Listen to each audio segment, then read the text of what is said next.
Let me just see. I'm trying to mic check myself and gonna do some gardening. Good morning. Happy Tuesday. Oops. Okay. There we go. All right. I don't know if I can. Let's see. I want to find my coffee. I might need to go in and make another little top off onto this cup because it's actually very nice to have a hot cup of coffee on the cool morning. It will be um, hot outside soon enough.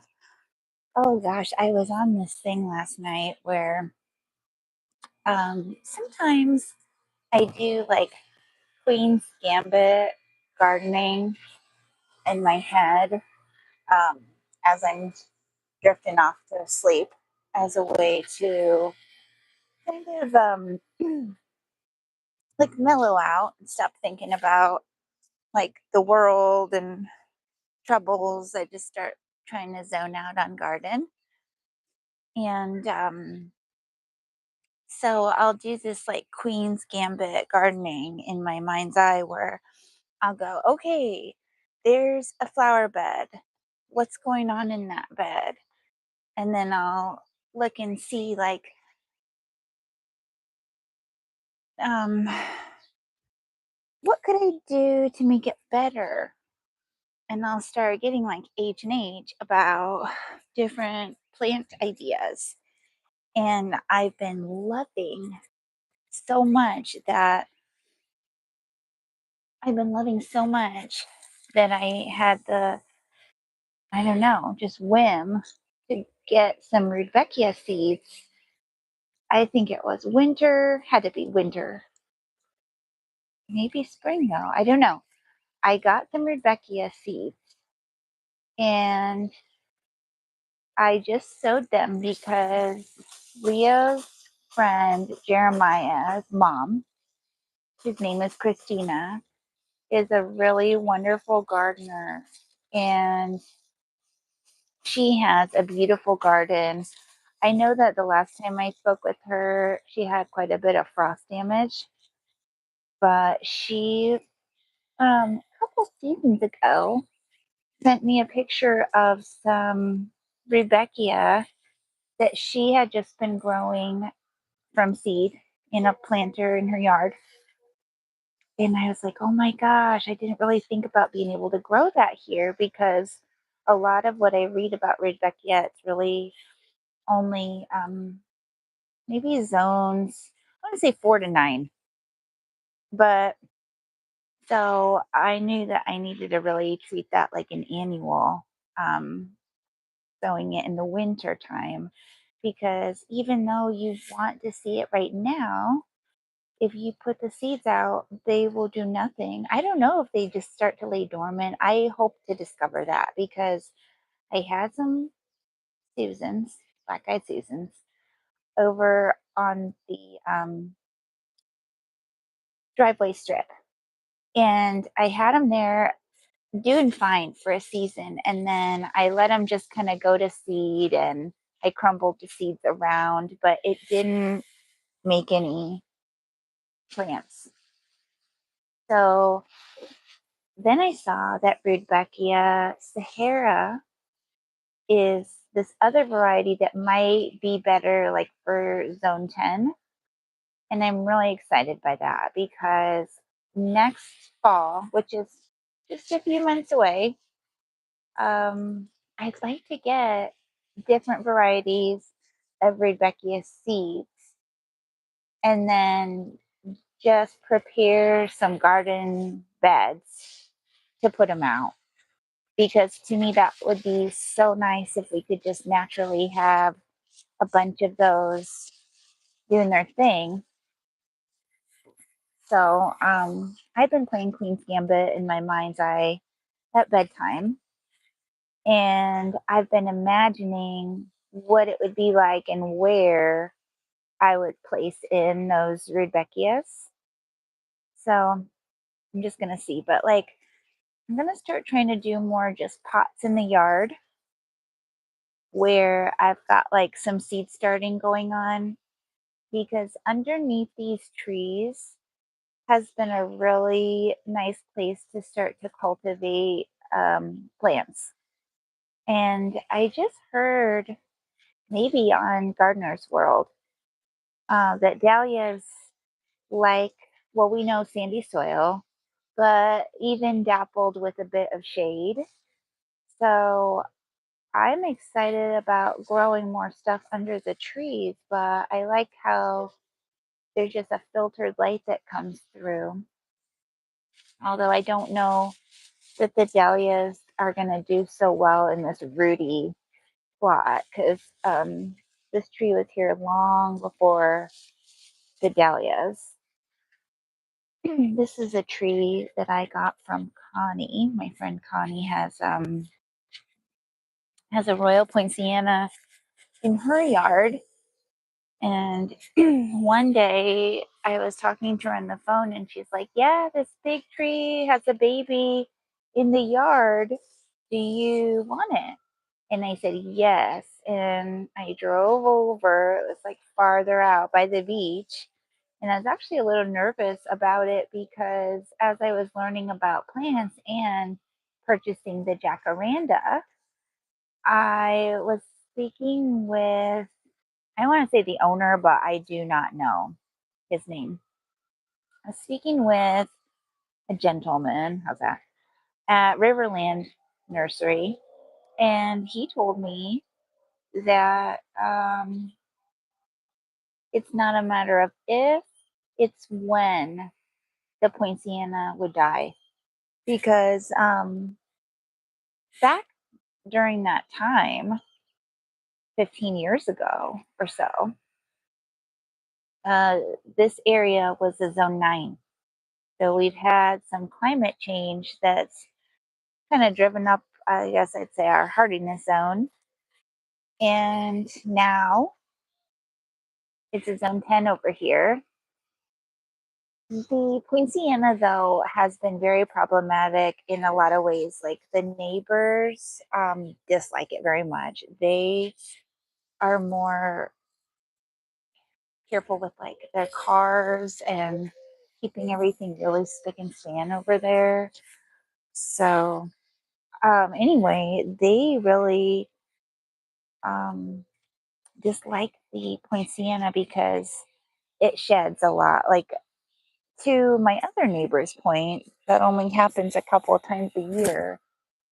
And it's actually very beautiful when it does. I feel like it's a Mother's Day gift because every Mother's Day, the poincianas around Fort Myers are in bloom.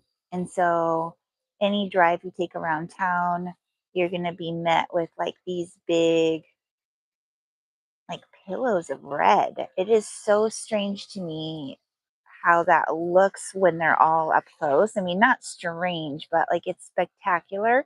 And now the blooms are starting to fade a bit. I'll see if I could post a video I took. It's just a short, but I the other day was walking through this front garden and the poinciana tree bough, is that right? The boughs break? Yeah. Um, was dangling low enough for me to just pull it closer. And so I just did that. And I like got really up close and personal with some of the flower clusters. And I took a little clip to show it. And it's just, to me, like I had to take even just a 10-second clip, because when that happens, it's rare because it really only happens the one time a year. And then it only lasts a couple weeks. And we put up with quite a lot from the tree. No offense during that time. Oh, I think I hear Adam. Hi, I'm on live. Yeah, tune in if you want. Well, okay, Adam came out here. I've got it set on like a really pretty view.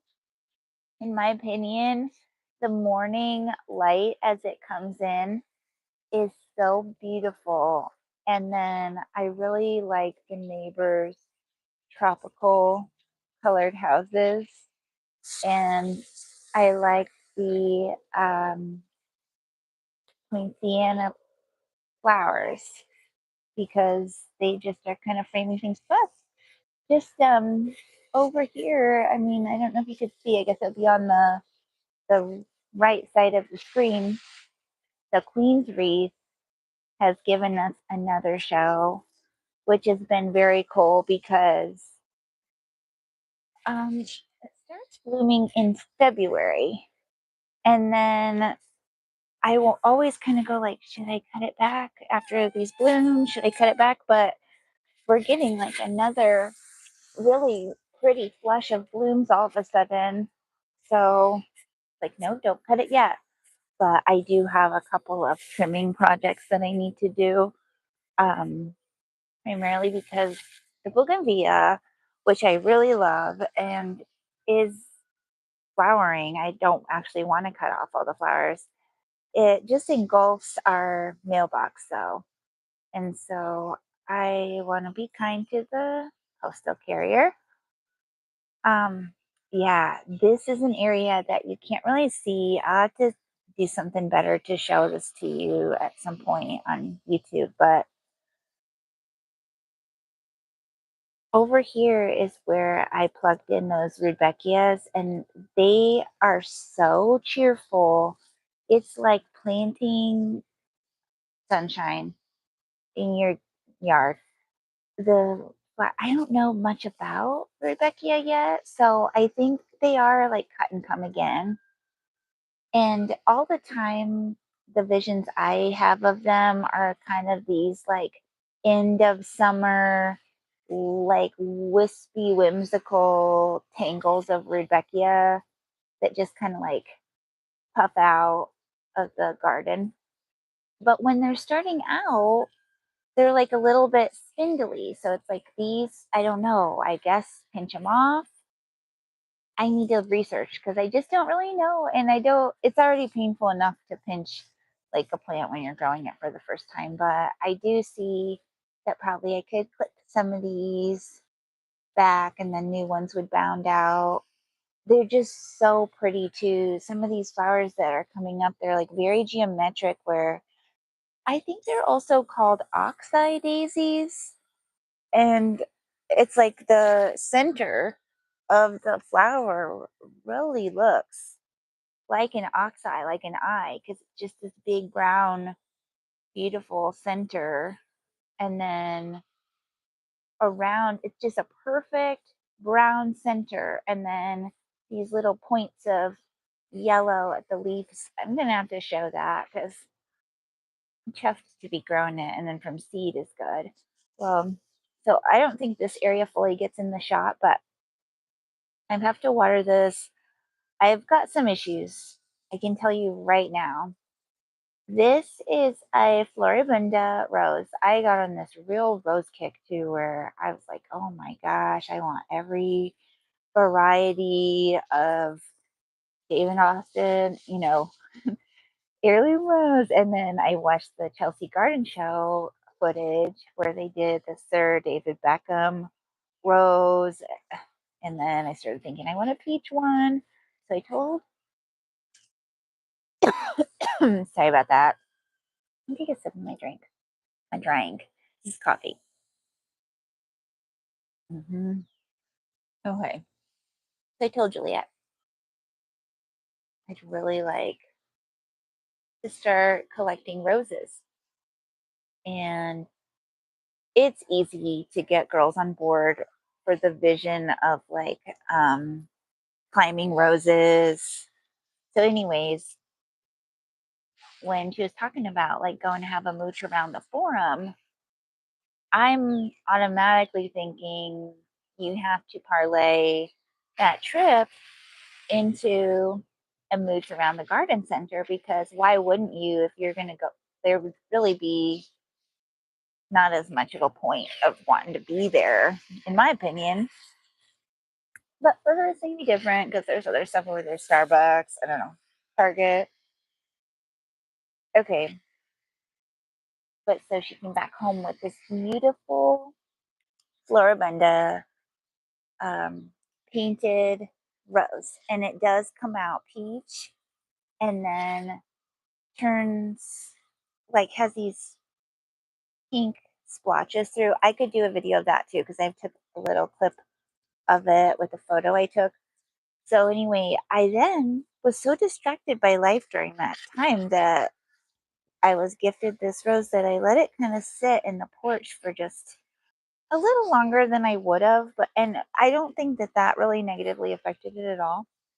But then I took the good dirt, I carved a hole. I wish I would know a little bit more about roses because now I'm learning that you've got to have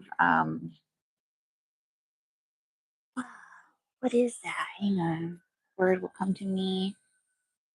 Oh, I can't think of it. But it's like you add in a dusting of the stuff as you're planting it.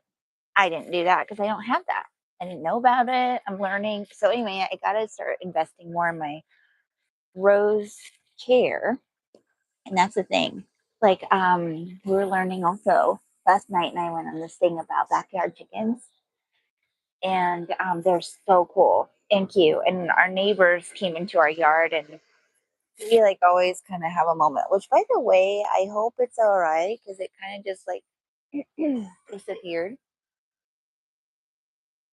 But I found out that you have to feed those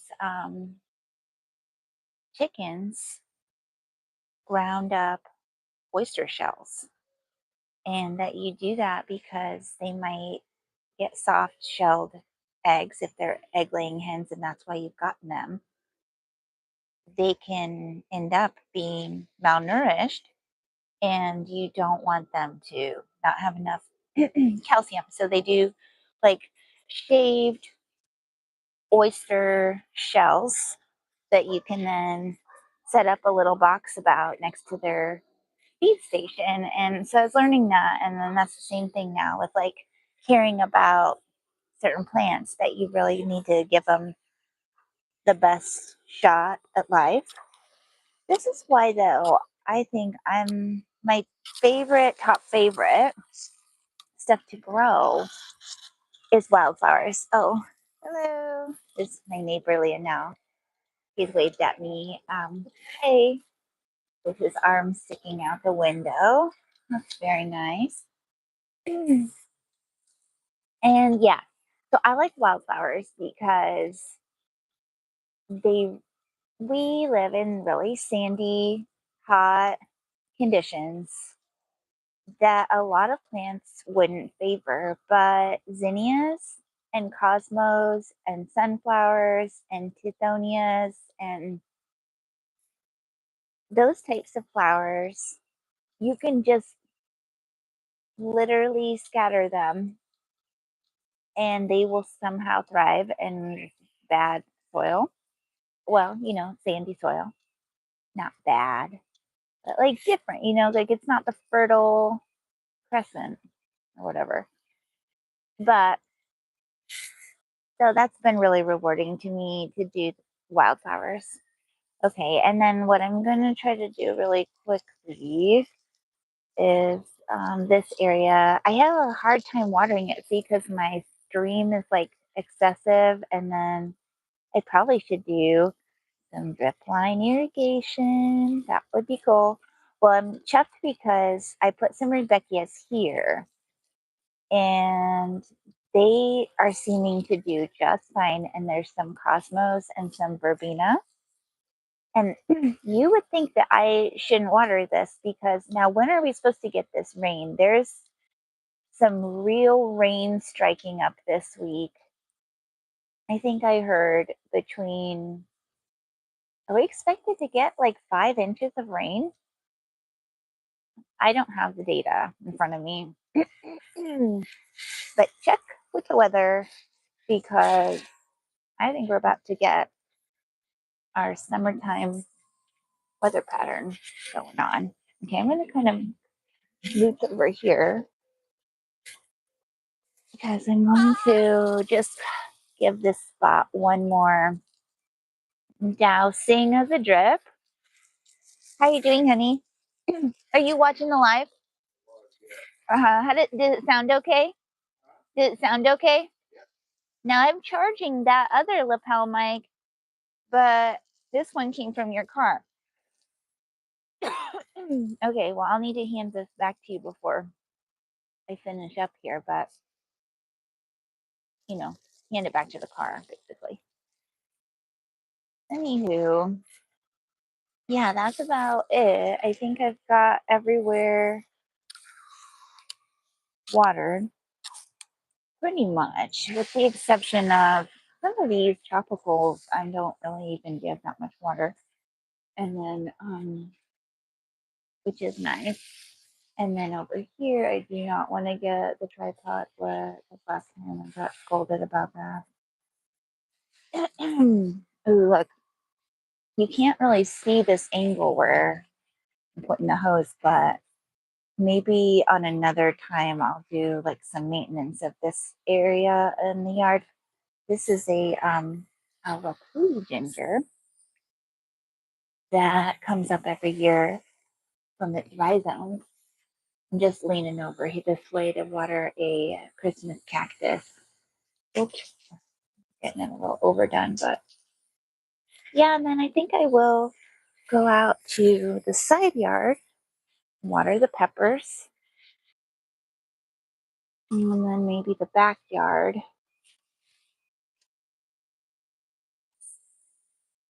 But I'm done up here, so I'm gonna just set this down. Sometimes this is tough with this hose nozzle. Always gives me a hard time.